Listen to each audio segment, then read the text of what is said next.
Weak and strong acids and alkalis. So the concept of weak and strong has to come in here.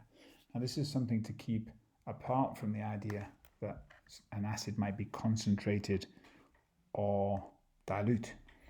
A concentrated acid means there's lots of moles per decimeter cubed. A dilute acid or anything means there's fewer moles per decimeter cubed. But weak and strong acids and alkalis is a slightly different idea here, which we'll go through. This is the phrase to learn. A strong acid fully ionizes or it fully dissociates when it's dissolved in water. So if I take hydrogen chloride gas, I bubble it through water, it dissolves first, but then as soon as it's dissolved, it breaks up, and it breaks up into hydrogen ions, and it breaks up into chloride ions too. So 1 mole of this gives me 1 mole of this and 1 mole of this. It fully dissociates. That's a strong acid. But a weak acid excuse me, only partially dissociates or ionizes in water. It only partially dissociates. So if I take ethanoic acid, for example, ethanoic acid is this. This is the hydrogen ion it's going to lose. But when it breaks up, it makes the ethanoate ion and the hydrogen ion, but only a little bit. This is a reversible reaction, and most of the molecules dissolved in the water, because this is dissolved in water, isn't it, aqueous? Most of those molecules are still this molecule, complete. Only some of them break up to make these two species. Okay? So it's only partially dissociated. For a given concentration of acid, so imagine I've got 1 mole per decimeter cubed HCl and 1 mole per decimeter cubed ethanoic acid, you'd get many more hydrogen ions from the HCl, so the strong acid produces many times more hydrogen ions. Okay?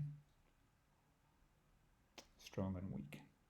Strong, fully dissociated. Weak, partially dissociated. The same happens with alkalis. If I take my classic alkali, sodium hydroxide, then sodium hydroxide, when it's dissolved in water, it dissociates fully to give a large concentration of this and a large concentration of this. And it's this OH- ion that makes it alkali. A weak alkali only partially dissociates and produces a small number of hydroxide ions. Okay, so if I take ammonia, it reacts with water and it produces the ammonium ion and only a few of these as well. So you only get a few of these and these, you've still got lots of these on the left-hand side. So this equilibrium is heavily to the left-hand side.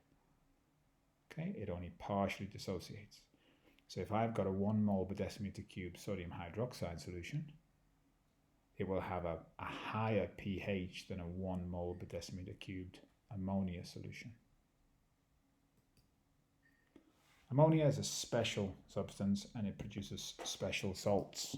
Okay, this is something you have to remember. These equations are quite important. Ammonia, when it reacts with acid, it's technically an alkali, isn't it? It's technically a base, but there's no water. It's acid plus ammonia gives ammonium chloride. Ammonium chloride. With sulfuric acid, obviously, it's slightly different because sulfuric acid's got 2 protons. Remember, in these cases, this acid is a proton donor and the ammonia is a proton acceptor, an acid and a base. So this has got 2 protons and the ammonia accepts 2 protons to produce ammonium sulfate. Ammonium sulfate. Obviously, that has to be balanced. Some of you will have noticed that. And with nitric acid, same kind of idea.